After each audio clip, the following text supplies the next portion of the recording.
winds.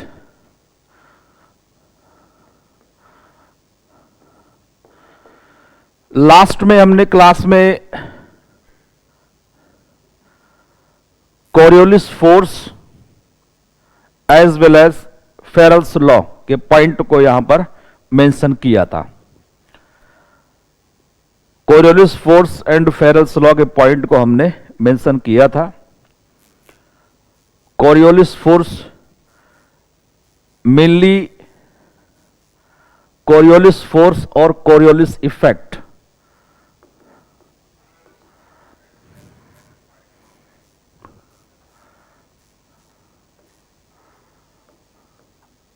और effect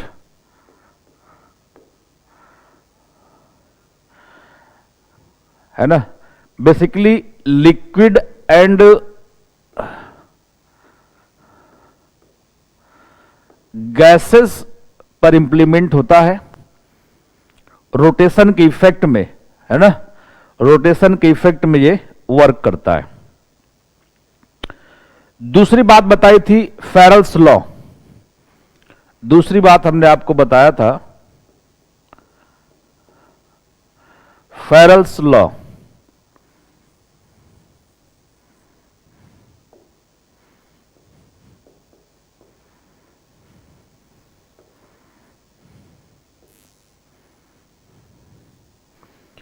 जिसे हिंदी में कहते हैं फेरल का नियम। फेरल का नियम। फेरल का नियम कहता है, फेरल का नियम क्या कहता है कि यदि पवनें उत्तरी गोलार्ध में प्रवाहित हो रही हैं तो राइट हैंड डिफ्लेक्ट होगी। पवनें उत्तरी गोलार्ध में अगर प्रवाहित हो रही हैं तो राइट वर्ड डिफ्लेक्ट होंगी, और दक्षिणी गोलार्ध में अगर प्रवाहित होती है तो वो लेफ्ट वर्ड डिफ्लेक्ट होंगी। राइट। तो अगर सपोज करिए हम इसे इक्वेटर मान लेते हैं, 0 डिग्री लैटिट्यूड, 0 डिग्री लैटिट्यूड, शून्य अक्षांश, तो इसको हम कहते हैं उत्तरी गोलार्ध,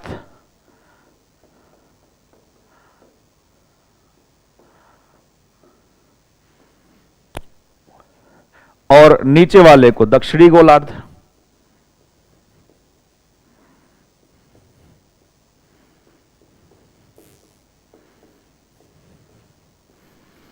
उत्तरी गोलार्ध एवं दक्षिणी गोलार्ध, northern hemisphere, southern hemisphere, northern hemisphere and southern hemisphere, उत्तरी गोलार्ध एवं दक्षिणी गोलार्ध। उत्तरी गोलार्ध में डिफ्लेक्शन फेस किधर रखना है भाई, इक्वेटर की तरफ मूवमेंट है तो फेस हमारा ऐसे होगा, राइट वर्ड डिफ्लेक्शन। विंड का ओरिजिन सोर्स ये है और आना इधर है, तो विंड इस डायरेक्शन में ना चल के क्या करती है, राइट वर्ड डिफ्लेक्ट कर जाती है अराउंड 40 डिग्री के एंगल से। सदर्न हेमिस्फीयर में लेफ्ट वर्ड डिफ्लेक्ट करेगी, फेस हमारा इधर है, लेफ्ट साइड क्या होगा, लेफ्ट साइड, लेफ्ट साइड आपको अपोजिट में, तो यहां पर left word deflection, left word deflection, यहां पर right word deflection, right word deflection. ठीक है। इसे अगर हम लोग भाषा के रूप में लिखना चाहें तो फेरल का नियम क्या है, व्हेन, सभी स्टूडेंट्स लिखते जाएंगे, इंग्लिश वाले अपने मीडियम में, हिंदी वाले अपने मीडियम में। When wind blows in northern hemisphere, when wind blows in northern hemisphere, when wind blows in northern hemisphere, deflect to right, deflect to right, and in southern hemisphere, and in southern hemisphere, deflect to left, and in southern hemisphere, deflect to left. Hindi में लिखेंगे, पवने प्रवाह के दौरान उत्तरी गोलार्ध में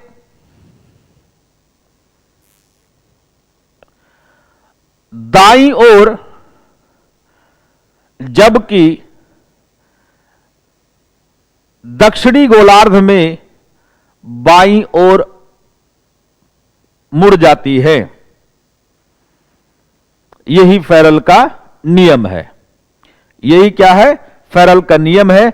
और Feral के नियम के आधार पर हम लोग यहां पर देखेंगे कि ट्रेड विंड्स का डायरेक्शन कैसे बन रहा है, वेस्टर्ली विंड की डायरेक्शन कैसे बन रही है, या पोलर विंड की डायरेक्शन कैसे बनती है। लास्ट टाइम मैंने एक डायग्राम यहां पर आपको बनाया था।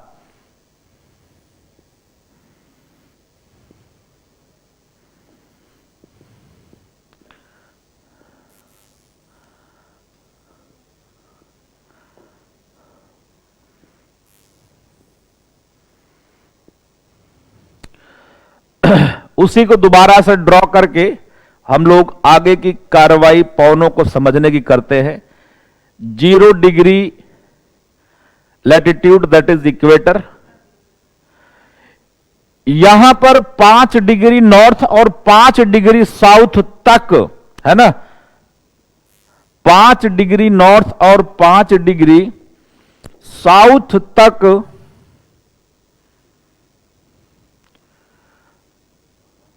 Permanent equatorial low pressure belt पाया जाता है। Permanent equatorial low pressure belt अस्थाई विषुवतीय निम्न वायुदाब पेटी पाई जाती है।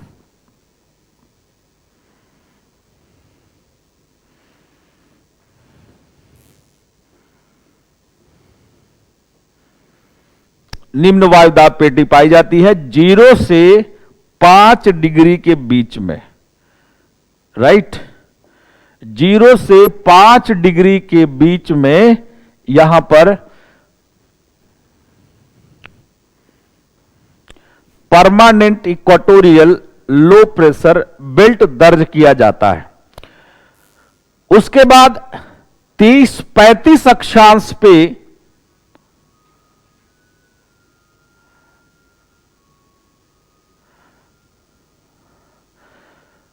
30 से 35 डिग्री उत्तरी अक्षांश एवं 30 से 35 डिग्री से 35 डिग्री दक्षिणी अक्षांश। यहां पर आपको permanent sub tropical high pressure belt पाया जाता है। Permanent sub tropical high pressure belt दर्ज किया जाता है। Permanent sub tropical high pressure belt दर्ज किया जाता है। इसके बाद सभी स्टूडेंट्स को मेरी हिदायत है, एडवाइस है, जो भी ऑनलाइन में सभी बैठे हुए मेरे साथ, मेरे प्यारे विद्यार्थियों, कि साथ साथ में डायग्राम जरूर बनाना। डायग्राम जो चीजें बोलता हूं लिखने के लिए, जिससे कि आपको वही अनुभूति हो, वही फीलिंग्स आए कि आप ऑलमोस्ट ऑफलाइन की क्लास पढ़ रहे हो। ठीक है, क्योंकि गवर्नमेंट गाइडलाइंस है और साथ में पैंडेमिक भी है, तो हमें उसको फॉलो भी करना है ना, और लेकिन अपनी पढ़ाई को हमें खराब नहीं करना। तो इसलिए क्या करना है, आप लोगों को चीजें साथ में नोट करनी है ना, चीजें साथ में नोट करनी है। और मैं थोड़ा सा स्लोली चलूंगा जिससे कि आपको प्रॉब्लम्स कम से कम आए।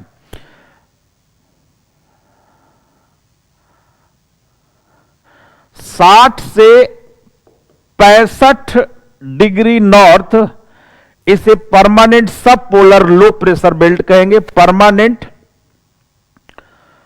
सब पोलर लो प्रेशर बेल्ट दक्षिणी गोलार्ध में भी ये पाया जाएगा। Permanent sub polar low pressure belt 60 से 65 degree south, permanent sub polar low pressure belt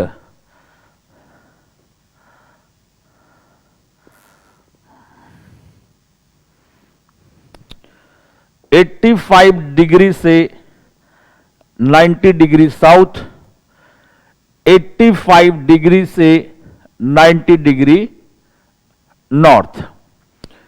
permanent polar high pressure belt, दक्षिणी गोलार्ध में भी permanent polar high pressure belt पाया जाएगा।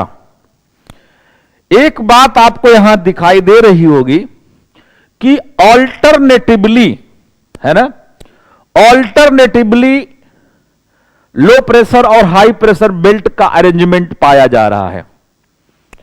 जैसे इसको हम लोग लो pressure belt, high pressure belt, लो प्रेशर बेल्ट और हाई प्रेशर बेल्ट, ठीक है, हाई प्रेशर बेल्ट।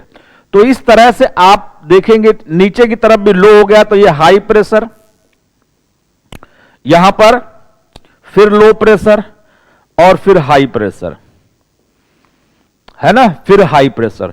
तो ऑल्टरनेटिवली ये प्रेशर बेल्ट्स है। टोटल अगर प्रेशर बेल्ट्स की बात की जाए तो कितनी है ना, टोटल प्रेशर बेल्ट्स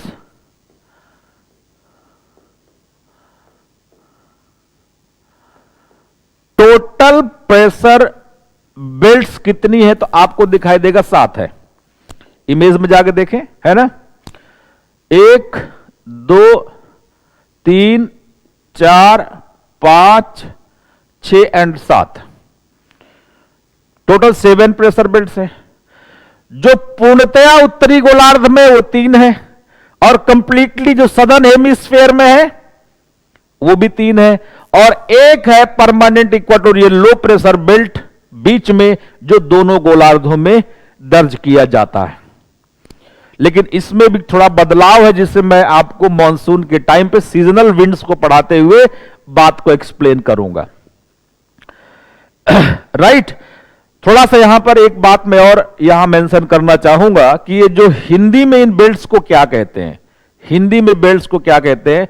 सबसे पहली बेल्ट है permanent equatorial low pressure belt.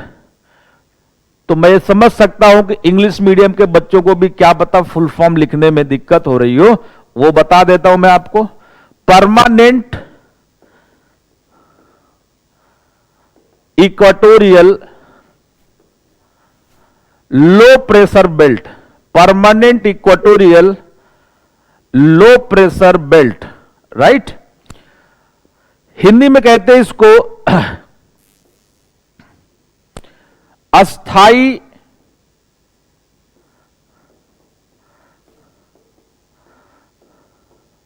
विषुवतीय, स्थाई विषुवतीय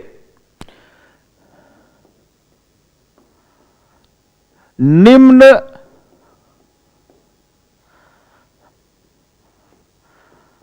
वायुदाब पेटी। दूसरे नंबर का बेल्ट है, सभी लोग लिख लें, दूसरे नंबर का बेल्ट है permanent sub tropical high pressure belt. Full form permanent sub tropical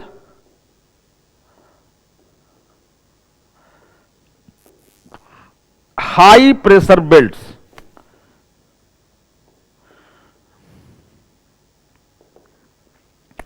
permanent sub tropical high pressure belt, Hindi में क्या कहेंगे इसको?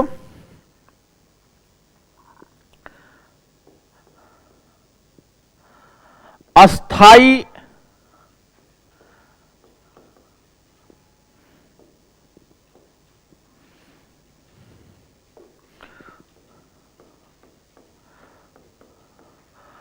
उपोष्ण कटिबंधीय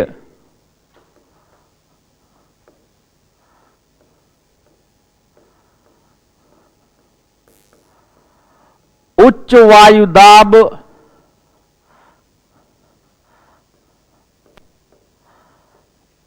पेटी। अस्थाई उपोष्ण कटिबंधीय उच्च वायुदाब पेटी। थर्ड है permanent sub polar low pressure belt, right. Permanent sub polar low pressure belt, right. Hindi में क्या कहेंगे? स्थायी उपध्रुवीय, अस्थाई उपध्रुवीय,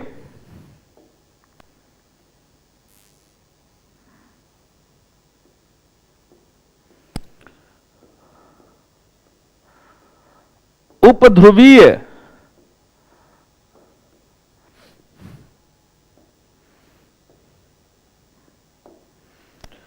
निम्न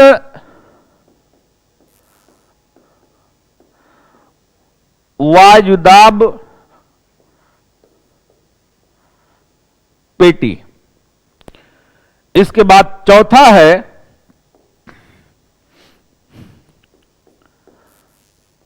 permanent polar high pressure belt.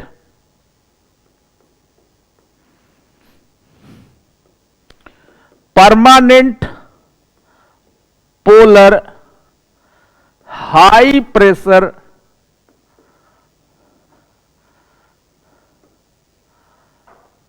Belt, जिसे कहते हैं अस्थाई ध्रुवीय,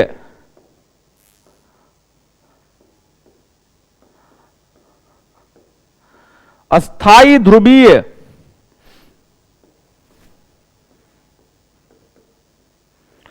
उच्च वायुदाब पेटी। अस्थाई ध्रुवीय उच्च वायुदाब पेटी। अब हमें देखना है कि जो विंड्स ब्लो करती हैं, है ना, हम सभी लोग इस कॉन्सेप्ट को जानते हैं, हम सभी लोग इस कॉन्सेप्ट को जानते हैं। सही बच्चों ने लिख लिया होगा, फोर्थ, है ना। हम सभी लोग इस कॉन्सेप्ट को जानते हैं कि wind blows from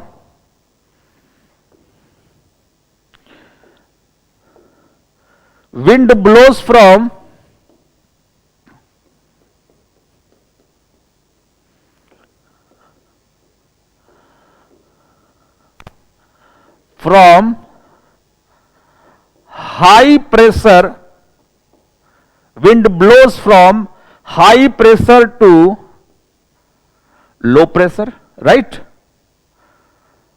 Wind blows from high pressure to low pressure.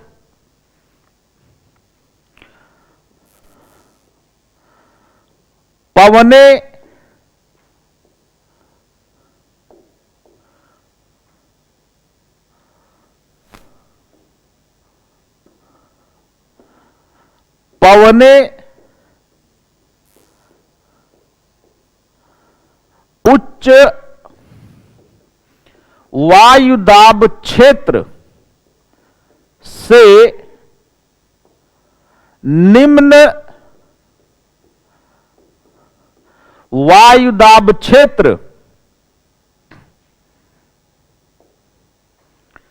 पवने उच्च वायुदाब क्षेत्र, स्क्रीन पर देखेंगे, पवने उच्च वायुदाब क्षेत्र से निम्न वायुदाब क्षेत्र की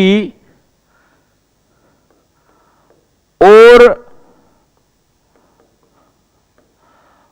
प्रवाहित होती है। पवने उच्च वायुदाब क्षेत्र से निम्न वायुदाब क्षेत्र में प्रवाहित होती हैं, राइट।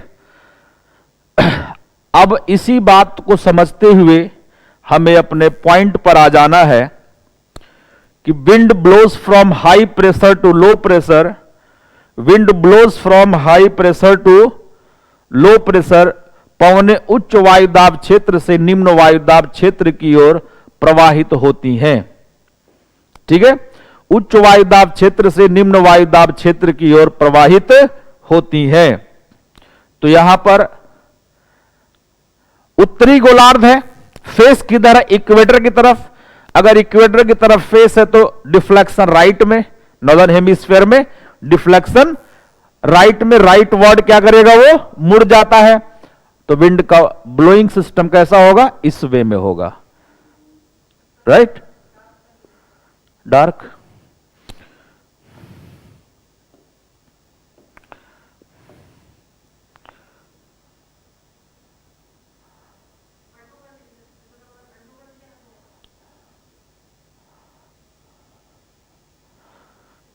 ठीक है जी। तो यहां पर हमें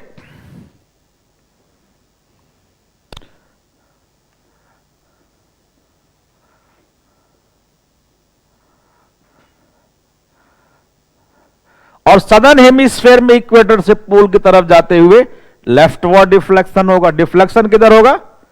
लेफ्टवर्ड होगा।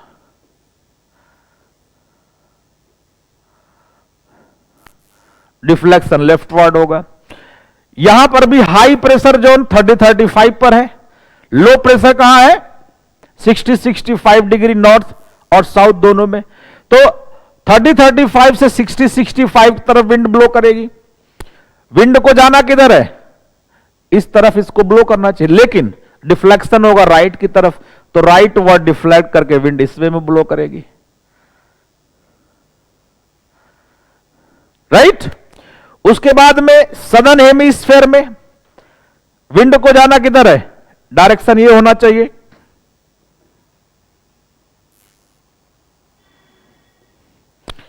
डायरेक्शन ये होना चाहिए, लेकिन डायरेक्शन ऐसा नहीं होता। किधर है? फेरेल्स लॉ के हिसाब से लेफ्टवर्ड। फेस किधर है? नीचे, मतलब इधर है ना, लेफ्टवर्ड। तो डायरेक्शन में ऐसे ब्लो करेगी विंड। फिर उसके बाद हाई प्रेशर पोल्स पर है। हाई प्रेशर कहां है? पोल्स पर। और सब पोलर रीजन में लो प्रेशर है। तो पोलर रीजन से, पोलर रीजन के हाई प्रेशर से लो प्रेशर सब पोलर में ब्लो करके विंड आएगी, है ना? कैसे? इस वे में।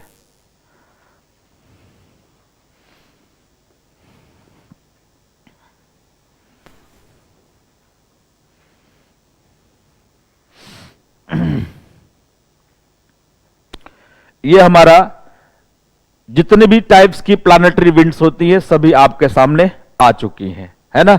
सभी प्लानेटरी विंड्स आपके सामने आ गई हैं। अर्थ पे हम लोग जानते हैं कि जो राइट साइड है आपके एटलस में, राइट साइड जो है वो ईस्ट होता है और लेफ्ट साइड क्या होता है? वेस्ट होता है। तो ये वेस्ट डायरेक्शन है। इसमें कुछ विंड्स हैं जो ईस्ट से आ रही है और कुछ विंड है जो कि वेस्ट से ब्लो करके आ रही है। ईस्ट से आ रही है आपको 30-35 से इक्वेटर की तरफ, इसका नाम होता है, जो विंड 30-35 से इक्वेटर की तरफ चल के आ रही है,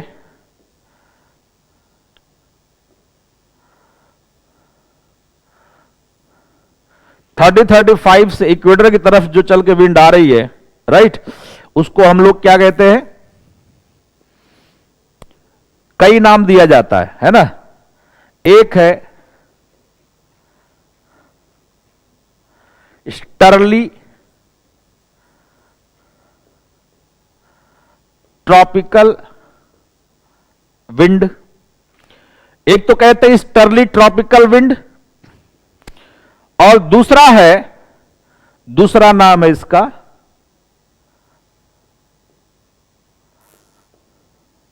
trade wind. Easterly tropical wind पूर्वा, हिंदी में कहेंगे पूर्वा उष्णकटिबंधी पवन, उष्णकटिबंधी पूर्वा पवन, या फिर व्यापारी पवन, राइट? व्यापारी पवने, ट्रेड विंड्स और व्यापारी पवने, इसको स्टर्ली ट्रॉपिकल भी कहते हैं, ध्यान रखना। जो उत्तरी गोलार्ध में स्टर्ली ट्रॉपिकल है, उत्तरी गोलार्ध में इसको कहते हैं नॉर्थ ईस्ट ट्रेडर्स,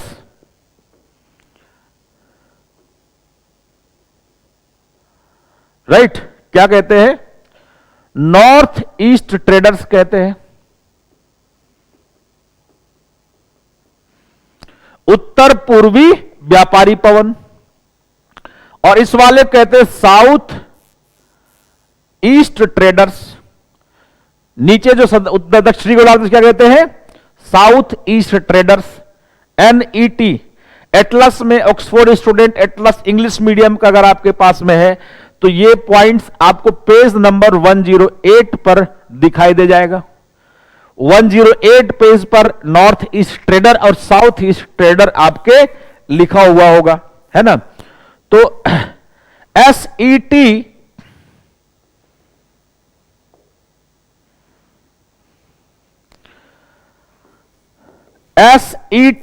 इसका मतलब है साउथ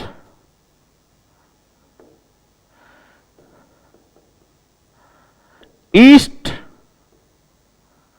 ट्रेडर्स, दक्षिण पूर्वी व्यापारी पवन,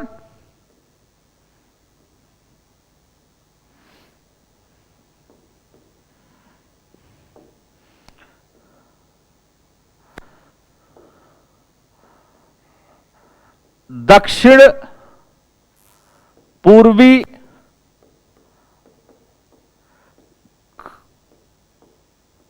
व्यापारी पवन, है ना? South east trader. उसके बाद में NET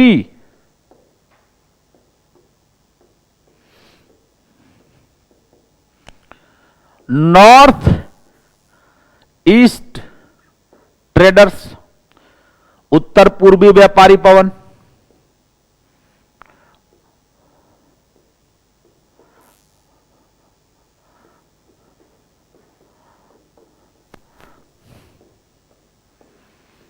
उत्तर पूर्वी व्यापारी पवन, south east traders and north east traders, south east traders and north east traders. इसके बाद में जो विंड यहां वेस्ट की डायरेक्शन से ब्लो करके जा रही है, वेस्ट की, इसको कहते हैं वेस्टर्ली विंड। Westerly wind. एक नाम इसका और होता है ना? इसका एक नाम और होता है। वेस्टर्ली विंड को एंटी ट्रेड विंड भी कहते हैं। एंटी ट्रेड विंड भी कहते हैं।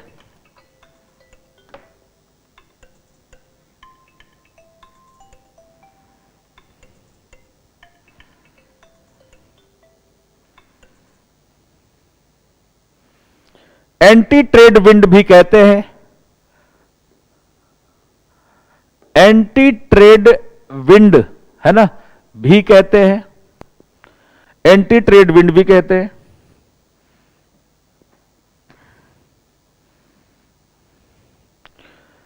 Anti trade wind, westerly wind का हिंदी क्या होगा?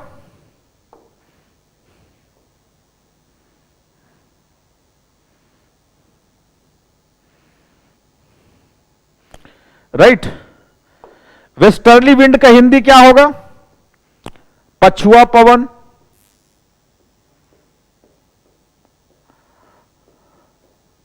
राइट, और एंटी ट्रेड विंड होता है प्रति व्यापारी पवन। प्रति व्यापारी पवन। प्रश्न ये उठता है, प्रति व्यापारी पवन क्यों कहते हैं इसको? वेस्टर्ली विंड तो इसलिए कहते हैं, पछुआ पवन तो इसलिए कहते हैं क्योंकि पश्चिम दिशा से विंड जहां से जिस डायरेक्शन से आती है उसका नाम उस डायरेक्शन के है ना बेसिस पर रखा जाता है। तो यहां पर विंड आ रही है पश्चिम से तो वेस्टर्ली विंड हो गई, यहां से पूरब से आ रही तो ईस्टर्ली हो गई, है ना। एंटी ट्रेड क्यों कहा? क्योंकि ट्रेड विंड ये है, ये ट्रेड विंड है, राइट। इस ट्रेड विंड के अपोजिट डायरेक्शन में चल रही, इसलिए इसका नाम क्या रखते हैं? Anti trade wind.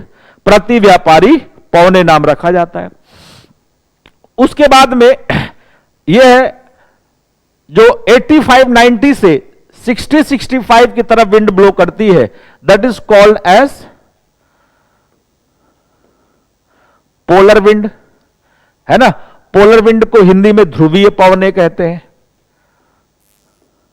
ध्रुवीय पवने कहते हैं, राइट।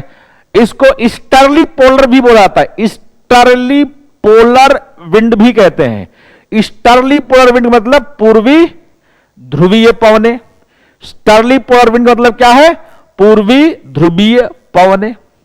तो इस प्रकार से है ना, जितनी भी टाइप्स की यहां पर विंड थी आपकी, ट्रेड विंड, वेस्टर्ली विंड या पोलर विंड, है ना, उसका आपको हमने एक कॉन्सेप्ट यहां सिखा दिया।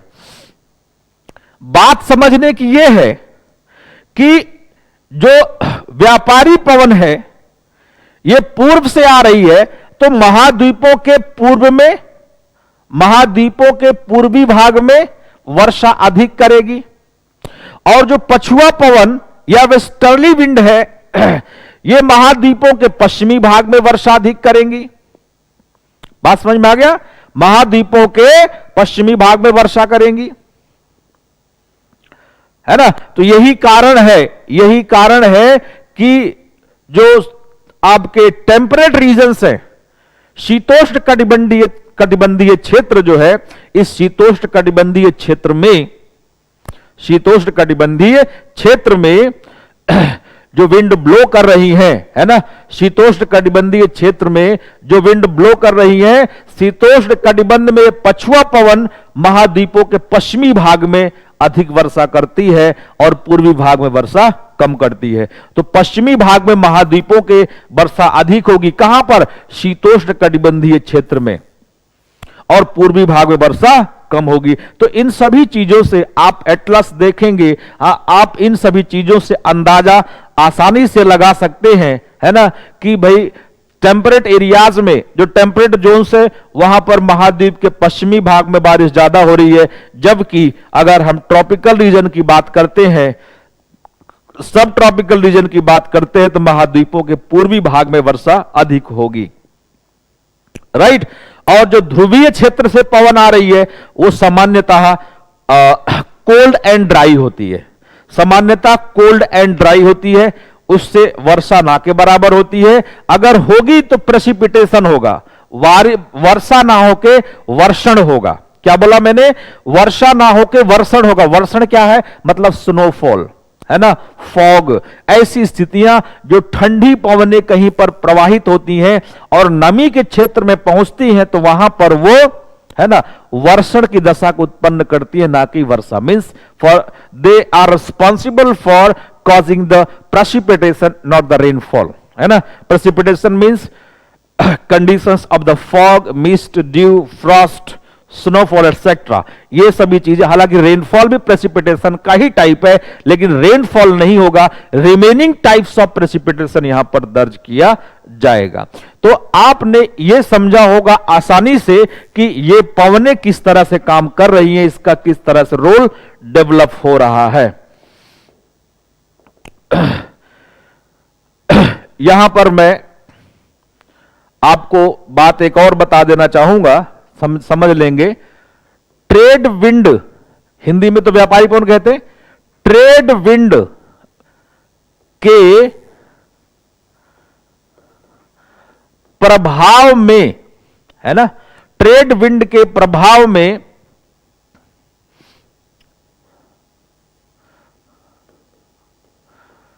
महाद्वीपों का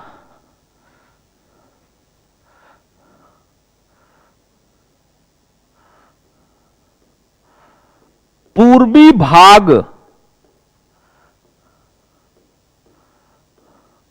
अधिक वर्षा दर्ज करता है,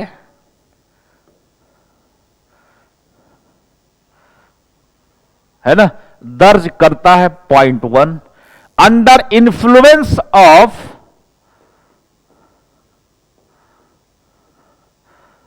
under influence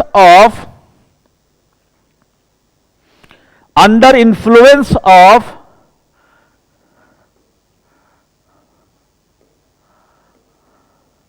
trade winds,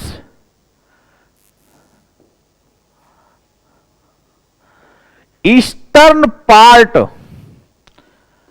eastern part receives more rainfall than west. Point number 2,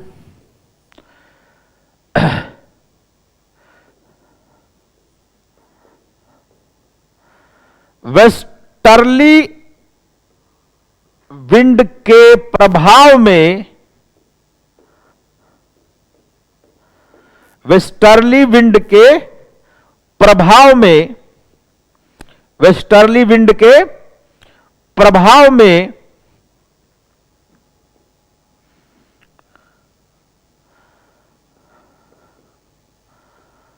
महाद्वीपों के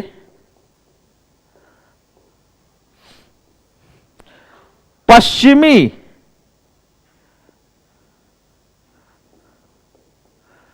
भाग में पूर्वी भाग की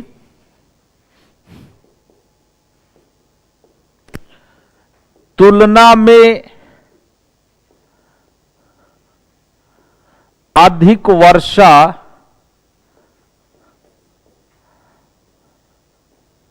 होती है। इंग्लिश में लिखेंगे अंडर इन्फ्लुएंस ऑफ, सेम बात लिखना है, यहां वेस्टर्ली विंड कर देना है। वेस्टर्न पार्ट ऑफ, है ना, western part receives more rainfall, western part of continent और कर देना है ना, western part of continent receives more rainfall than east, है ना, वेस्टर्न पार्ट में रेनफॉल ज्यादा होता है, ईस्ट में कंपैरेटिवली कम होता है। तीसरा पॉइंट है, third point, polar winds generally play role, polar winds generally play role,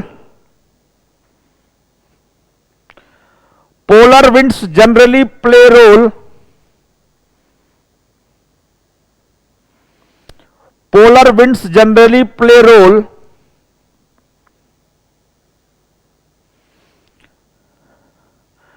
in precipitation along the what? Along the eastern part of continents such as snowfall, fog, mist, dew, frost, etcetera.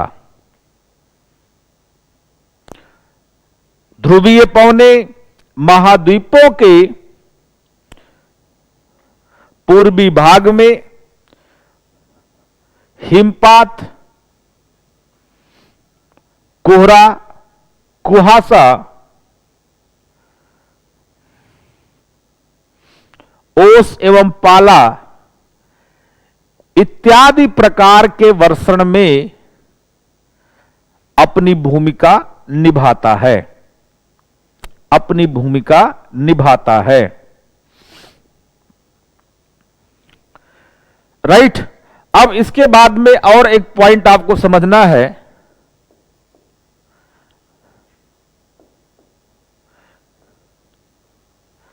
यहां पे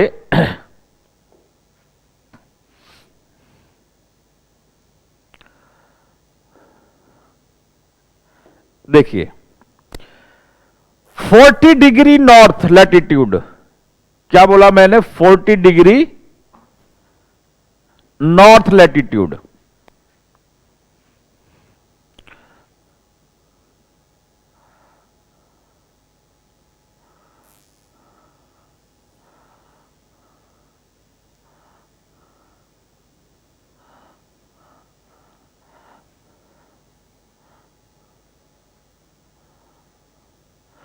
forty degree north latitude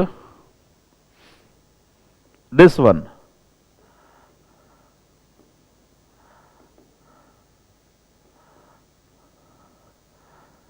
is called as 40 degree north latitude is called as horse latitude. इसको horse latitude कहते हैं, है ना.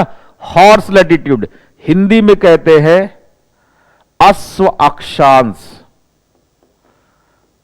Right, क्या कहते हैं? अश्व अक्षांश. हॉर्स लैटिट्यूड क्यों कहा जाता है हॉर्स लैटिट्यूड? उसके पीछे हॉर्स से जुड़ी हुई एक कहानी है. अरबी ट्रेडर्स, है ना, अरब के जो व्यापारी थे, अरब के जो हॉर्सेस है बेसिकली बहुत ही जेनेटिकली वाइब्रेंट साउंड होने की वजह से उनकी डिमांड ग्लोबली बहुत ज्यादा है. तो हॉर्सेस की ट्रेडिंग के लिए जब वो यूरोप एशिया जाते थे, है ना, तो उस टाइम पर 40 डिग्री लैटिट्यूड्स के पास पहुंचते समय उनका जो शिप था, राइट, वो डिस्टर्ब हो जाता था. शिप डिस्टर्ब होने का मतलब है ना, सिचुएशन ऐसी होती थी कि वो डूबने की स्थिति बन जाती थी. कारण क्या है कि अरेबिक पीपल जहां पर है वो लगभग 20 से 25 डिग्री लैटिट्यूड है ना, 20 से 25 डिग्री अक्षांश के आसपास. वहां से वो जब हॉर्सेस को लेकर चलते हैं, है ना, ट्रेडिंग पर्पस से सेल करने के लिए, बेचने के लिए, तो उस समय वहां पर उच्च वायुदाब की स्थिति नहीं है ना. वायुदाब जो है आपका,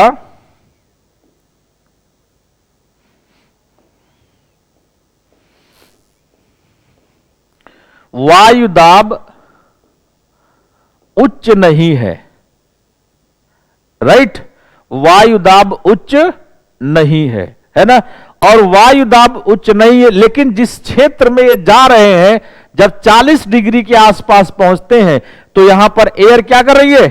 एयर यहां पर इक्वेटर के रीजन से उठ के सबसाइड करती है, विषुवतीय क्षेत्र से उठकर यहां पर 40-35 के आसपास नीचे उतरती है ना. तो जब किसी को शिप में, है ना, बहुत दूर तक यात्रा करके जाना है तो उस समय सोचेगा भाई जितना ज्यादा से ज्यादा इसमें लोडिंग की जा सके आप कर लो, है ना, जितनी ज्यादा लोडिंग की जा सके कर लो. तो इस सिचुएशन को ध्यान में रखते हुए वो उतने वहां पर हॉर्सेस को लोड करते थे, है ना, जितना उस शिप का कैपेसिटी था. लेकिन जब वो पहुंच रहे हैं कहां पर? 40 डिग्री नॉर्थ लैटिट्यूड के पास में, तो वायु नीचे उतर रही है. एयर इज सबसाइडिंग, है ना, near the what 40 degree north latitude. या नॉर्थ साउथ में भी यही सिचुएशन होती है. तो उसके इफेक्ट में जब पूरी कैपेसिटी, जितना कैपेसिटी शिप का है वो लोड पहले से ही है, उसके बाद में एयर के सब्सिडेंस से शिप क्या कर रहा है? डगमगाना स्टार्ट कर देता है ना. भार बढ़ गया, वेट इंक्रीज करने से शिप डगमगाना शुरू कर देता है. तो ऐसी सिचुएशन में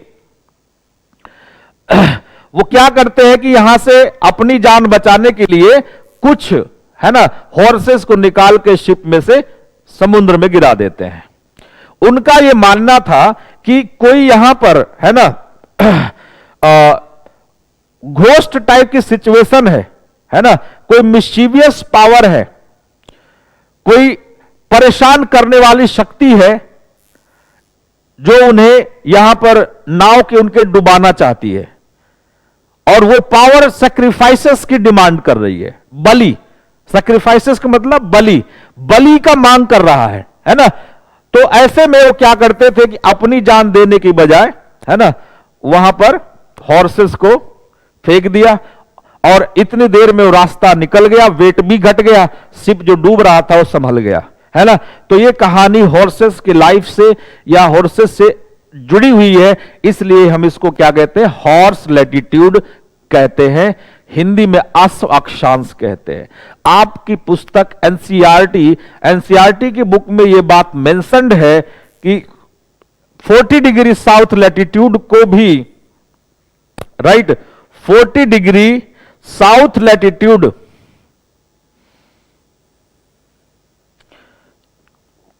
को भी हॉर्स लैटिट्यूड वो रिप्रेजेंट करते हैं, क्योंकि मैंने आपको पहले क्लास में बताया है कि जैसी सिचुएशन उत्तरी गोलार्ध में है, सेम सिचुएशन दक्षिणी गोलार्ध में भी पाई जाती है। जिस तरह की सिचुएशन उत्तरी गोलार्ध में है, उसी तरह की सिचुएशन दक्षिणी गोलार्ध में भी पाई जाती है ना। तो उत्तरी गोलार्ध में सिचुएशन है ना, उत्तरी गोलार्ध में सिचुएशन है कि भाई 40 डिग्री नॉर्थ को हॉर्स लैटिट्यूड कह रहे हैं, तो दक्षिणी को भी हॉर्स लैटिट्यूड किताब में आपके कहा जा चुका है, लेकिन इसका संबंध किससे है? उत्तरी गोलार्ध से, है ना। तो 40 डिग्री कंक्लूजन क्या होगा? 40 degree north and 40 degree south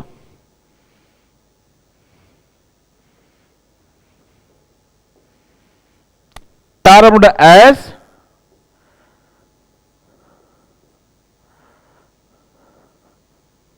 horse latitude, अश्व अक्षांश इसको कहा जाता है। एक बात और है कि आप अपना वर्ल्ड का पॉलिटिकल मैप देखने की कोशिश करो, वर्ल्ड पॉलिटिकल मैप आप देखने की कोशिश करो। वर्ल्ड पॉलिटिकल मैप में आपको दिखाई देगा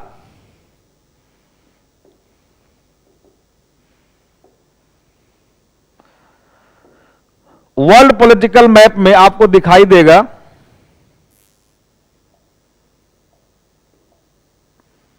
कि जो दक्षिणी गोलार्ध है,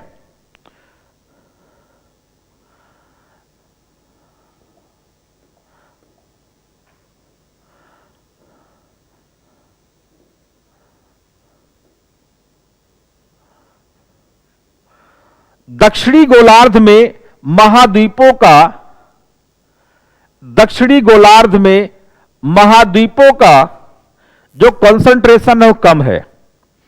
अधिकतम महाद्वीप उत्तरी गोलार्ध में पाए जाते हैं। और खास करके अगर हम दक्षिणी गोलार्ध में, खास करके हम दक्षिणी गोलार्ध में 40 से 60 के बीच की बात करें, 40 से 60 के बीच की बात करें अगर, है ना, 40 से 60 के बीच की अगर हम बात करते हैं, तो वहां पर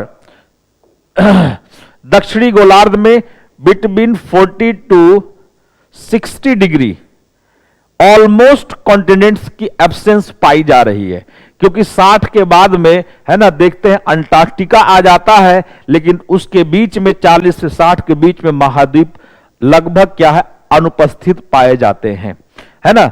दक्षिणी अमेरिका मिलेगा और ऑस्ट्रेलिया का सदर्न पार्ट मिलेगा और न्यूजीलैंड वगैरह, लेकिन बहुत बड़ा क्षेत्र ऐसा है जहां पर महाद्वीप नहीं है। और यहां देखो पश्चिमी पछुआ पवन, वेस्टर्ली विंड ये ब्लो कर रही है। हालांकि वेस्टर्ली विंड नॉर्थ में भी है, लेकिन नॉर्थ में महाद्वीप बहुत ज्यादा पाए जाते हैं। अगर विंड, ध्यान से सुनेंगे, अगर विंड सतह पर, है ना, अगर विंड सतह पर, महासागर की सतह पर चल रही है, तो उसको विरोध नहीं मिलेगा, मतलब उसका ऑब्स्ट्रक्शन बहुत कम होता है। When the winds blows on the surface of ocean due to almost homogeneous relief or slope-like conditions, due to almost homogeneous or slope-like conditions, there is not recorded obstruction. Continuously, the wind blows with the what? Permanent velocity. लेकिन जब हम महाद्वीप की बात करते हैं तो महाद्वीप में कहीं पर, महाद्वीप जो है कॉन्टिनेंट्स, उसमें अप्स डाउन्स मिलेंगे, ऊपर नीचे, कहीं पहाड़ पर्वत पठार घाटियां, इस तरह से चीजें मिलती हैं। इसलिए उसमें क्या होता है ना, इसलिए उसमें क्या होता है भाई कि विंड का अवरोध होता है। पहले विंड पहाड़ पर चढ़ रही है, फिर नीचे उतर रही है। इसलिए महाद्वीपों पर सामान्यतः जो पछुआ पवन या व्यापारी पवन या ध्रुवीय पवन, ट्रेड विंड्स, वेस्टर्ली और polar winds are rarely experienced, generally experience नहीं होती है ना, सामान्यतः एक्सपीरियंस नहीं होती है। और महासागर पर उसका जो रूप है वो विशाल होता जाता है ना। Means on the ocean surface the winds becomes violent, है ना, है ना, विंड्स बिकम व्हाट? वायलेंट, बहुत ही ज्यादा उग्र स्वभाव की हो जाती हैं। और उस उग्र स्वभाव को हम मुख्यतः दक्षिणी गोलार्ध में देखते हैं। वो कौन कौन सी विंड है उसका नाम मैं आपको यहां पर दिखाता हूं। एक 40 डिग्री साउथ, 40 डिग्री साउथ, दूसरा है 50 डिग्री साउथ और तीसरा है 60 डिग्री साउथ। ये 3 लैटिट्यूड्स पर वायलेंट विंड्स रिकॉर्ड हुई हैं, जिनके नाम है 40 डिग्री पर रोरिंग 40s, 50 डिग्री पर फ्यूरियस 50s, 60 डिग्री पर shrieking 60s। Roaring 40s दहाड़ती 40, furious 50s प्रचंड 50, है ना, और श्रीकिंग 60s चीखता 60, है ना। ये 3 विंड्स यहां पर ब्लो करती हैं। जो रोरिंग 40s है उससे ज्यादा स्पीड फ्यूरियस 50s का है और उससे ज्यादा स्पीड श्रीकिंग 60s का है ना, श्रीकिंग 60s का है। तो हम लोग क्या करेंगे, इन विंड्स के नाम मैं आपको लिख के दिखाता। अच्छा, एक बात और ध्यान रखेंगे कि दक्षिणी गोलार्ध में यहां ऐसा नहीं है कि हॉर्स लैटिट्यूड नॉर्थ में है तो साउथ में मान लिया गया, नहीं। उत्तरी गोलार्ध में इस तरह की सिचुएशन आपको नहीं मिलेगी। उत्तरी गोलार्ध में इस तरह की सिचुएशन आपको नहीं मिलेगी, राइट। तो 40 डिग्री साउथ, 50 डिग्री साउथ और 60 डिग्री साउथ की यहां पर हम लोग बात करने जा रहे हैं, राइट, करने जा रहे हैं। 40 डिग्री साउथ को क्या नाम दिया जाएगा, roaring 40s, roaring 40s।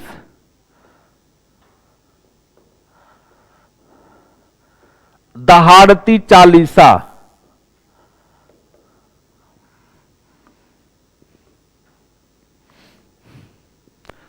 दहाड़ती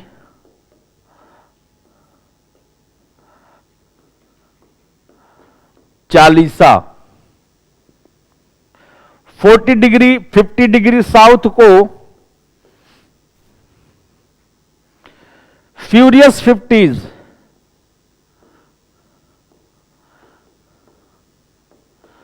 furious 50s प्रचंड 50,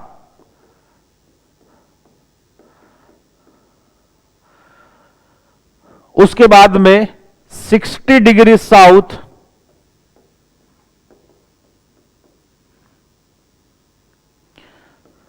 श्रीकिंग 60s,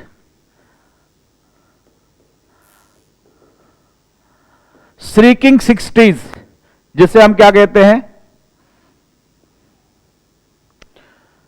चीखता 60,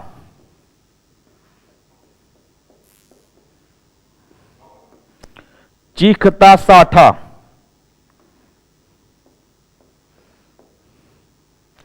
इस तरह की पवनें प्रवाहित होती हैं। ये कहां मिलेंगी, केवल दक्षिणी गोलार्ध में। कारण क्या है, एब्सेंस ऑफ लैंड मासेस, है ना। तो अगर कॉज की बात की जाए, लैक और absence of land masses, right. Lack और एब्सेंस ऑफ लैंड मासेस मतलब स्थल की कमी दर्ज की जाती है। स्थल भाग की, स्थल भाग में, स्थल भाग में कमी दर्ज की जाती है, दर्ज की जाती है। स्थल भाग में कमी दर्ज की जाती है, जिसके कारण इन पवनों का उद्भव होता है। Means the evolution, growth and development of the roaring 40s, furious 50s, shrieking 60s take place because of the lack of the land masses or absence of the land masses in southern hemisphere between 40 to 60 degree latitudes। 40 से 60 अक्षांश के मध्य में। कुछ और बातें इससे जुड़ी हुई आपको मुझे बताना है। इक्वेटर पे जो आप permanent equatorial low pressure belt का जोन आप देख रहे हैं, है ना, परमानेंट लो प्रेशर बेल्ट का जो आप यहां पर जोन देख रहे हैं, राइट, इसको एक तो permanent equatorial low pressure belt कहते ही हैं, permanent equatorial low pressure belt, और इसको दूसरा नाम दिया जाता है ITCZ। ITCZ, ITCZ क्या है? इसे कहते हैं intertropical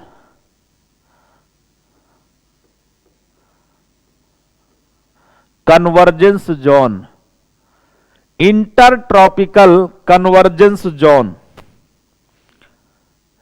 intertropical convergence zone. Intertropical convergence zone का हिंदी क्या होता है? अंतर उष्णकटिबंधीय, अंतर उष्ण कटिबंधीय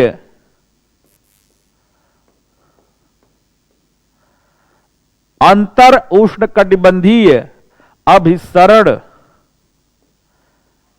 क्षेत्र, अंतर उष्णकटिबंधीय अभिसरण क्षेत्र, intertropical convergence zone, intertropical convergence zone, right.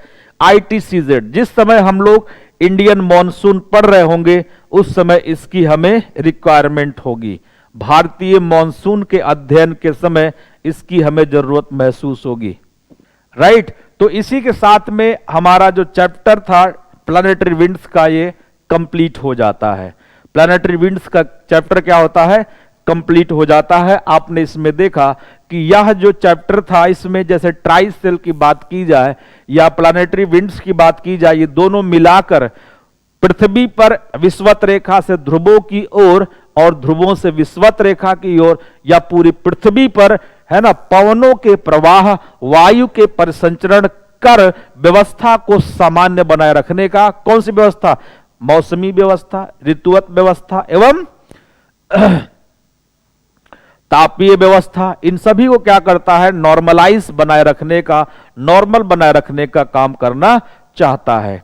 कैसे भाई? कि अगर वेस्टर्ली विंड ब्लो करके जा रही है तो ये शीतोष्ण कटिबंधीय क्षेत्र में तापमान को बढ़ाने का काम करेगी, और जो ध्रुवीय क्षेत्र में ये विंड ब्लो करके आ रही, सॉरी विषुवतीय क्षेत्र में जो ये पवन यहां चल के आती है, ट्रेड विंड, ये यहां तापमान को घटाने का काम करेगी। इसी तरह से जो ध्रुवीय पवन है, पोलर विंड है, ये भी आपको शीतोष्ण कटिबंधीय क्षेत्र में आके क्या करती है?